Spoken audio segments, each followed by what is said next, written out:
wanted to make a very short video to say something that most people will probably think is misguided or strange or wrong, but to me, in the last, actually only since my novels have been published, in which I entered a phase of my life which wasn't work-oriented, but kind of, I couldn't see a point to doing anything. Many things seem pointless to me now, or, for instance, I do things on the surface, like I put makeup on, or I put a dress on, or, this might also seem hurtful to some people close to me, but I think it's important to be authentic. Even interacting with people, everything seems sort of pointless, and I don't want this to sound like I'm depressed. I don't think it's quite pointing that way, or maybe it is by conventional labels and standards, but I think I've been reading some of the spiritual teachers and listening to them, and they say that often if we're tired of life or depressed, then that is a wisdom that's coming from an innate part of us, that's not a mind-based part of us, and that might be a higher wisdom and might be worth listening to.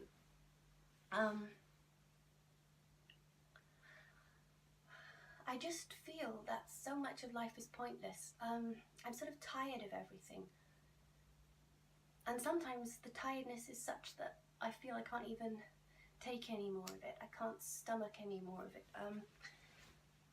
And of course, maybe this just means I have to shake up my life and do some interesting things, or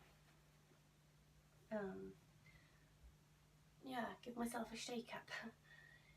But I still think once you've tasted this feeling, once you've reached this sort of stage in life, maybe it's possible to interact with things again and have pleasure, but there's a kind of detachment, because underneath it all there's a deeper current which says this is pointless. This is a waste of time and energy. Like I'll go out with a friend, or, and again this sounds awful, or someone close to me, and it's always unfulfilling. It's always sort of, it's always nothingness. It's very hard to explain. It's always emptiness. There's always quite a tremendous input of effort on my part, but I end up feeling depleted. Maybe this is just being an introvert. Basically, before the novels were published, and while I was writing them, I was kind of tortured but motivated. And then once they were published, I wasn't tortured and wasn't motivated. I was just in nothingness. I was in sort of despair, which sounds ungrateful, but hopefully people who experience something like this will see it's not to do with being ungrateful. It's just a certain sort of phase some people reach, and it's not necessarily a bad phase. I mean, it sounds like a bad phase from a conventional point of view, but as I've said, there are some thinkers and teachers out there that say instead of recovering or covering over, and again, a lot of my kind of disgust or fatigue with life is to do with the fact that I feel so much of it is dishonest, and I think essentially I'm a very authentic person, though that authenticity is covered over with a massive layer of artifice and sort of multiple selves. And this enervation and this tiredness with life is on the other side of it is a craving for authenticity. So little of life is, especially in the Western and developed world, is authentic now. I mean, our bodily functions we try and hide, even when we're in a long-standing relationship with someone. You know, human bodies smell, human bodies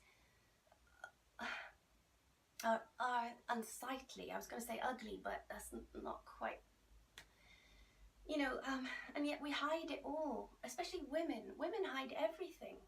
We pluck the hairs out of our skin, we cover our faces with makeup, we put up-teen products in our hair, we try and change our bodies, we try and get rid of cellulite, we try and get rid of stretch marks, we change the colour of our skin, we paint our nails, oh my goodness, we wear heels,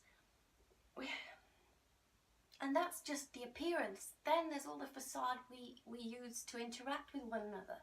That's all laden with such intense anxiety. No wonder I feel depleted when I've seen someone. But this is sad because I care about all of my friends a lot, and I think I'm very lucky and grateful to have meaningful friendships, which I didn't always have earlier on in my life. Not at all, but I still wish I could be more authentic, and maybe people would be okay with that. Impossible emotions would come to the fore, emotions I don't know how to deal with and didn't know how to deal with. I was kind of losing the plot, actually. Before I began taking this drug, losing the plot, maybe apt for a novelist. But I just didn't know what to do with the rage, the grief, and disgust. Is that an emotion? I would feel such disgust, which sounds terrible. Disgust at mainly pretense, I think. I would watch people put on a front, or maybe I was interpreting their behaviour as putting on a front, and I would feel it was so toxic, so enervating, so deadening. I would want to remove myself from them as quickly as possible. And I would also feel intense loathing of them. I think a lot of that goes back to my childhood when I was bullied quite a bit, and by people who were cool, and I couldn't put on the cool front. I would have if I could, but I couldn't, and because I couldn't manufacture this facade, I was persecuted, which had lasting effects.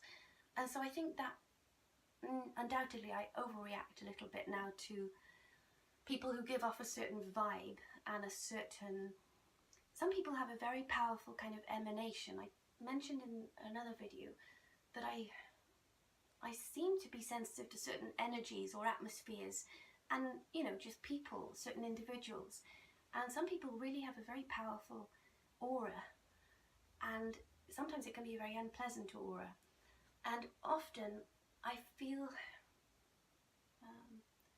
I'm reacting to them negatively, I think, because I feel they're so false. Now, I'm not saying I'm not false, because I'm still playing the game. I'm still trying to be approved of, and it's exhausting, absolutely exhausting. And I just don't know if I can do it forever. And I don't even know if there's a point in doing it forever.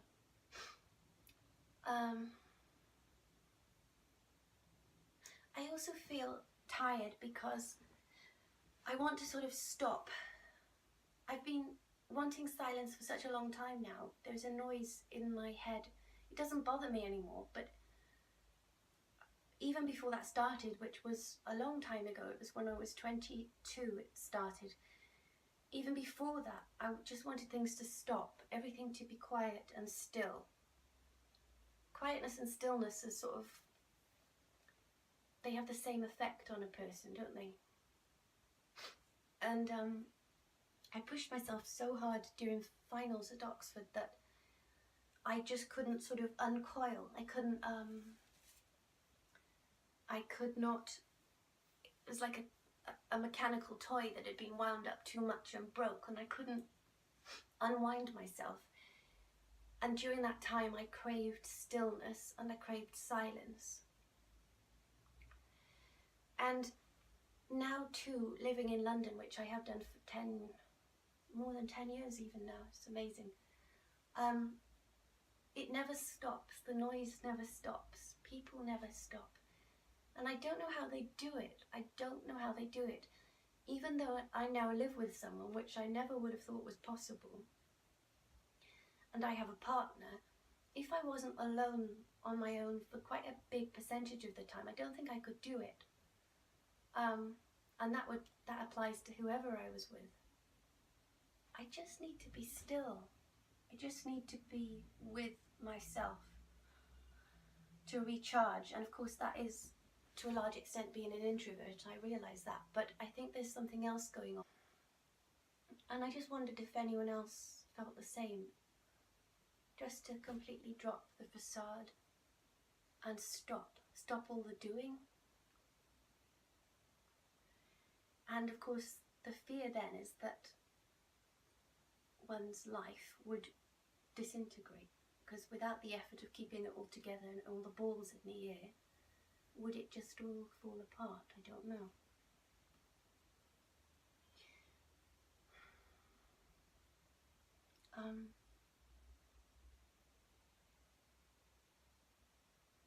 It's weird that in nature it's never still. There's always a breeze, or the grass or trees are always moving, or there's little creatures, but it doesn't have the draining effect that man-made motion has on me, at least. I don't know, some people might thrive in the city, in which case this won't make any sense to them at all. And a lot of people can't bear silence. I mean, lots of people actually need music or noise on all of the time.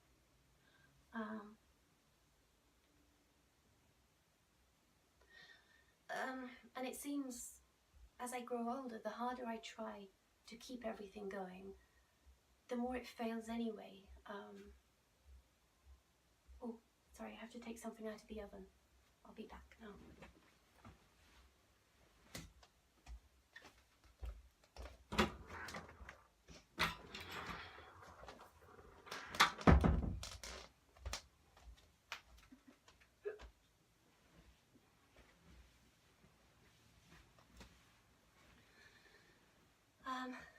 Yeah, so I want to be quiet, I want to be still, and I want to be on my own a lot of the time.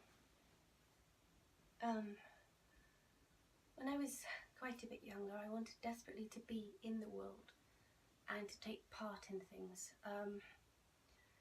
In particular, I would have loved to have done something to do with music or acting. So different from, you know, the path my life took instead. But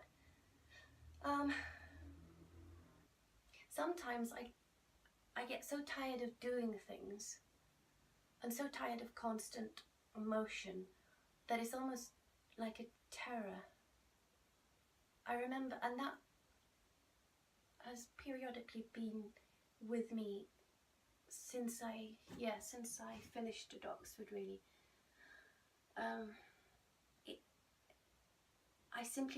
It's almost like I can't deal with too much input. It really is like that. I mean,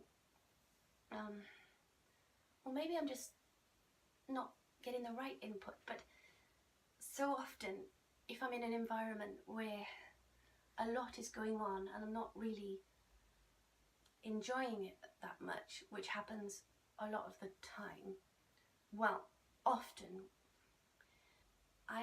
it's followed by such exhaustion and a kind of fear, a terror that's telling me to get away from it. It's as if I can't handle too many sounds, too many sensations, even too many chemicals. I can't, you know, I'm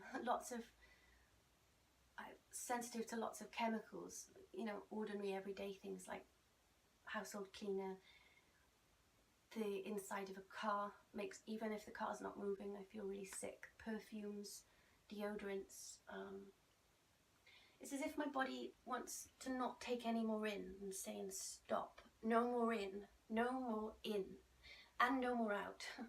Because as I said, even though I was a doer to the point where it was an addiction, I was a workaholic.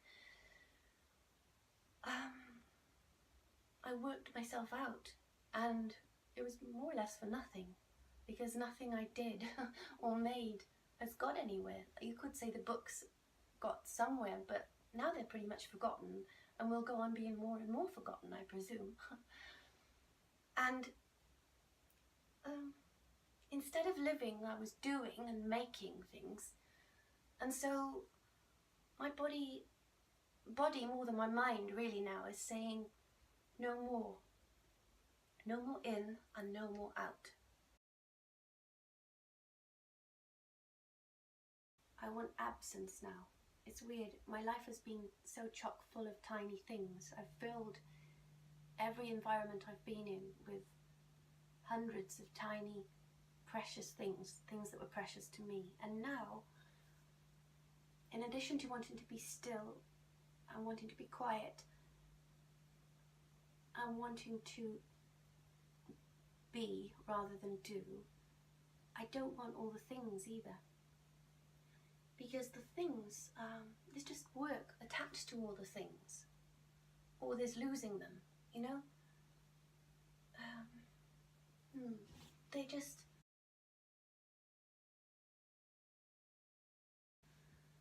And I was even thinking the other day about our homes and about how much work is involved in maintaining a home, because at the moment, I'm a kind of housewife. Not a housewife, but you know, I keep house while Dave goes to work. The rent from my flat in Fulham contributes to, you know, that is my financial contribution to us. But what I actually do every day, apart from some creative things, but not that many, is housework. And it's so repetitive and so numbing. I sometimes enjoy it, but not much anymore. I mean, I used to, but it's so pointless. You just have to keep doing the same thing all the time. And I was just thinking, if we didn't have houses, we didn't have homes, I mean, or we lived like, say, the tribes in the Amazon do, they don't have to sweep floors because the floor is their jungle. They don't have to clean the oven because they use leaves and a fire. They don't have to make a bed. They don't have to do the laundry. They don't have to surround themselves with countless toxic chemicals, keeping clean an artifice which just takes up your time and your life with pointless activities. And the same with your body. You know, I was mentioning the way women have to continually modify and sort of negate themselves and tweak this and that, or more than tweak, like have plastic surgery or something. It's a continual input. It's like a treadmill, and you never really... It's a losing battle anyway. The body is, as someone in Community, which is an American sitcom I used to like, said, it's a hamburger, and this hamburger is going to decay. It's the same with houses. So we spend our lives in drudgery, really. I don't think I mean, okay, some women might enjoy waxing or colouring their hair or, you know, trying to make their skin look better. I don't. I really don't. I do it because otherwise I feel really bad about myself. But we spend our lives in drudgery. Compare the life of an adult to a child. And now I know adults have to go to work and children don't. But apart from that, I'm just saying there's a lot of unnecessary stuff. But then we're all trapped in this system in the West. We can't just go and live in the jungle or, you know, live in a hut somewhere. And partly the climate dictates that. We have to have homes. But I still think there's a much simpler way to live. And I'm not quite ready to embrace that yet, because if I was, I'd get rid of all the stuff in this room. I'd throw away all my makeup, my clothes. I'd probably shave my head because I hate doing my hair. I'd jettison it all the flotsam and jetsam. And just I'd dance, or I'd eat, or I'd sunbathe, or I'd swim, or I'd travel, or I'd, you know. So anyway, this very brief video is just put out there more hopefully than any other video, because I really want to find like-minded people. 1, I want to stop pretending. I want to stop the pretense. 2, I want to be still. 3, I want to be quiet. 4, I want to be, I was going to say on my own. I want to be alone. But that's not entirely true. I want restful communion with other people instead of draining interaction.